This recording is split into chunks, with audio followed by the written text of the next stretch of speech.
தேனிசை தென்றல் அப்படின்னா யாருக்கு தான் பிடிக்காது சொல்லுங்க. எவ்வளவோ பாடல்கள். ஐ திங்க் ஒரு புதிய ஒளி தமிழ் சினிமாக்கு தொடர்ந்து அது 2K-வாக இருக்கட்டும் 90s-ஆக இருக்கட்டும் எவ்வளவோ ஜென்ரேஷன்ஸ் கடந்து போனாலும் புதிய ஒளிகளை கொடுத்த ஒரு ஆகச்சிறந்த ஒரு இசையமைப்பாளர் அப்படின்னா அதுல முதல் பெயர் இவரோடதாக தான் இருக்கும் அப்படின்னு நினைக்கிறேன்.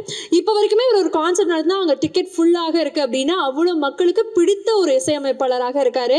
அதே மாதிரி இந்த படம் இவ்வளோ தூரம் வந்து ஒரு எக்ஸ்பீரியன்ஸை கிரியேட் பண்ணுது அப்படின்னு சொல்றோம்னா இவருடைய contribution has been the fullest. So ladies and gentlemen, please put your hands together as I welcome the music composer of the film தேனிசை தென்றல் திரு தேவா அவர்கள். இதயத்தில் சோகம் ததும்பிடும் போது இமைகளில் ஈரம் அரும்பிடும் போது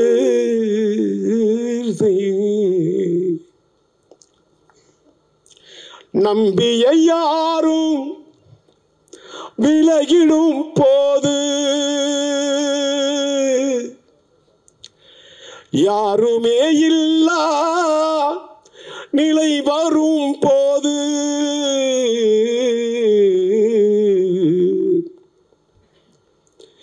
யாரை அழைப்பேன் நெஞ்சிலே பாபா, யாரை அழைப்பேன் நெஞ்சிலே பாபா, யாரை அழைப்பேன் நெஞ்சிலே, யாரை அழைப்பேன் நெஞ்சிலே பாபா, யாரை அழைப்பேன் நெஞ்சிலே. இது என்ன அப்படியே இது ஒரு தெலுங்கு ஹிந்தி தமிழ் அப்படி உருகி உருகி எல்லாரும் பாடியிருப்பாங்க. அவங்களுக்கு எல்லாருக்கும் இந்த நேரத்தில் என்னுடைய நன்றியை நான் தெரிவிச்சுக்கிறேன். உலகமெங்கும் கோடான கோடி டிவோட்டிஸ் பகவான் சத்ய சாய் பாபாவுக்கு இருக்காங்க. அவருடைய படத்தை நான் இசையமைக்கிற பாக்கியம் கிடைச்சதுன்னா அது பூர்வ ஜென்ம பலன்தான். ஓம் சத்ய சாய்ராம். இதுக்கு அண்ணாமலை படத்தின் மூலம் தான் எனக்கு வந்து இந்த உலகத்திலே ஒரு அட்ரஸ் கிடைச்சதுன்னா அது சுரேஷ் கிருஷ்ணா சார் அவர்கள் தான். டைரக்டர் சுரேஷ் கிருஷ்ணாவுக்கு எனக்கு இந்த ஒரு வாய்ப்பை கொடுத்த டைரக்டர் அவர்களுக்கு என்னுடைய வணக்கத்தை நான் நன்றியும் தெரிவிச்சுக்கிறேன். கோடான கோடி ரசிக டிவோட்டிஸ்க்கு ஒரு 5 ஃபேமிலியில் நடந்த ஒரு நிகழ்வு தான், ஒரு மிராக்கிள் தான் இந்த படம். இந்த படத்தை இப்படி ஒரு வாய்ப்பு கிடைத்ததுக்கு ரத்னாகர் சாருக்கு என்னுடைய நன்றியை நான் தெரிவிச்சுக்கிறேன். அதே மாதிரி கிருஷ்ணமூர்த்தி சாருக்கும் என்னுடைய நன்றியை தெரிவிச்சுக்கிறேன். கிருஷ்ணமூர்த்தி சார் வந்து நான் கம்போசிங் பண்ணும்போது எந்தெந்த ஒரு நல்ல மெலடி எந்த இடம் வருதோ அங்கெல்லாம் வந்து ரசிப்பார், தலையாட்டுவார். அப்போ தான் தெரிஞ்சுக்கிட்டேன் இவருக்கு நல்ல ஞானம் இருக்குது அவருக்கு அப்படின்னு தெரிஞ்சுக்கிட்டேன். கிரீஷ் தான் தேங்க்யூ தேங்க்யூ. அதே போல் இப்போ ரீரிகார்டிங்காக படம் பார்த்தேன். யாருமே நடிக்கலை, கேரக்டராகவே ஆல் த ஆர்டிஸ்ட் அப்படியே கேரக்டராகவே மாறிட்டாங்க. அப்பா, இதுக்கு முன்னாடி நான் ஒரு படம் பண்ணேன், Charukesi YG Mahendran sir. Suresh Krishna sir படத்தில் நடிக்கணும்னா நல்லா நடிக்க தெரிஞ்சவங்கள தான் கூப்பிடுவார்னு நினைக்கிறேன். அப்படியே அற்புதமான நடிகர்கள் நடிகைகள் அவர் படத்தில். ஒவ்வொரு சீன் அப்படியே மனசை டச் பண்ணி தான் போகுது. இந்த படத்தில் நான் வந்து முக்கியமாக ஒரு வியாழக்கிழமை அன்னைக்கு கம்போசிங் ஆரம்பித்தோம். சுரேஷ் கிருஷ்ணா சார் இருந்தாங்க, பா விஜய் இருந்தார்.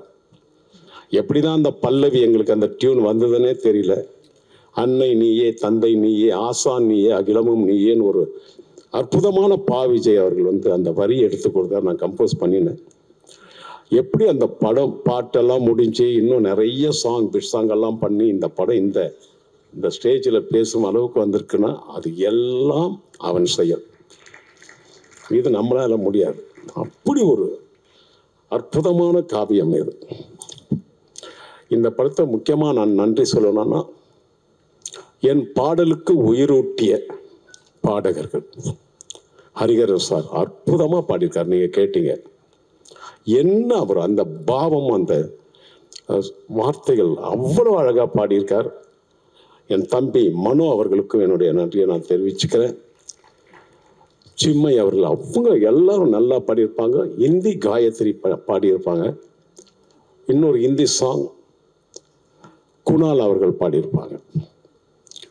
சுரேஷ் கிருஷ்ணா சார் வந்து எனக்கு தமிழ் படம் மட்டுமல்ல, தெலுங்கு, மலையாளம், கன்னடம் எல்லா படமும் குறைஞ்சது ஒரு 25 படத்துக்கு மேலே, டோட்டலாக ஒரு 50 படம் செஞ்சிருப்பேன் அவரோட கூட. ஒரே ஒரு இந்தி படம் செய்யலையேன்னு ஒரு வருத்தம்.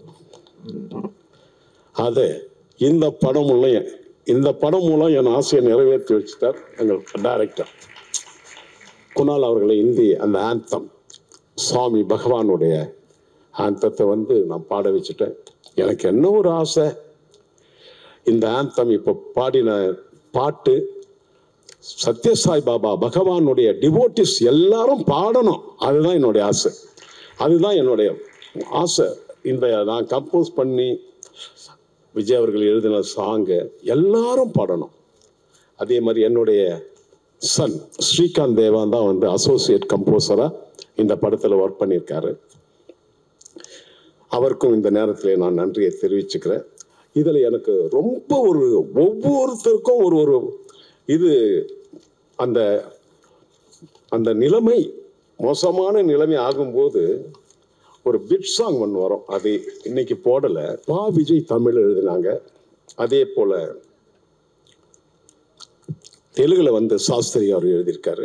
ஹிந்தியில் வந்து சமீர் சார் எழுதியிருக்காங்க. அவர்களுக்கும் இந்த நேரத்தில் நான் நன்றி நான் தெரிவிச்சுக்கிறேன்.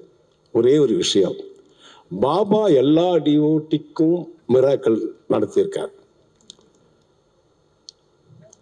நான் 8th ஸ்டாண்டர்ட் படிக்கும்போது, ஒரு சின்ன கதை தான், 8th ஸ்டாண்டர்ட் படிக்கும்போது என்னுடைய கிளாஸ் டீச்சர் திரு சுதாகர் அவர்கள் ஒரு நாள் ஒரு காலையில் கேட்டார், தேவா உனக்கு தபலா வாசிக்க தெரியும் தானேன்னு கேட்டார். நான் வாசிப்பேன் சார் அப்படின்னு.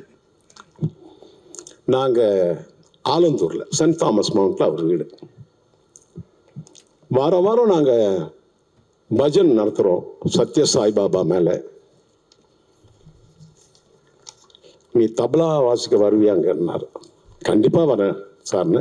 நான் ஏன் வரேன்னு சொன்னேன்னா, அவர் வந்து பாபா மேலே எனக்கு நம்பிக்கை இல்லை, அதுக்காக வரேன்னு சொல்லலை. ஏதாவது மார்க் ஏதாவது கொடுப்பாரோ எக்ஸாமினேஷன் நேரத்தில், ஏதாவது பாஸ் பண்ணுற அளவுக்கு ஏதாவது மார்க்ஸ் கொடுத்தா நல்லா இருக்குமேன்னு சொல்லி அதுக்காக தான் சைக்கிளில் தபலாவை கட்டிக்கிட்டு சென்ட் தாமஸ் மவுண்ட் இருக்க மயிலாப்பூரில் இருந்து அப்படியே மறிச்சுக்கிட்டு போகிறேன். ஆனால் பாபா மேலே நம்பிக்கை இல்லை, சுதாகர் மார்க் மேலே தான், சாரோட மார்க் மேலே தான் எனக்கு நம்பிக்கை. போனேன். அங்கே ஒரு 5:30 மணி 6 மணிக்கு பஜன் ஆரம்பித்தாங்க. பாபா ஃபோட்டோவுக்கு முன்னாடி நான் தபலா வச்சுட்டு வாசிக்கிறேன், இன்னொருத்தர் ஹார்மோனியம் வாசித்தார். எல்லாம் ஒரு 50 பேர் இருப்பாங்க. பஜன் பாடிட்டே இருக்கும் பொழுது உச்சகட்டத்தில் போகுது பஜன். ஸ்பீடாக போயிட்டு இருக்கிற காலகட்டம். அந்த நேரத்தில் அப்படியே சாய்பாபா திருவுருவ படத்திலிருந்து அப்படியே திருநீறு கொட்டுறதை நான் கண்ணால பார்த்தேன். அப்படியே மழை மாதிரி கொட்டுது.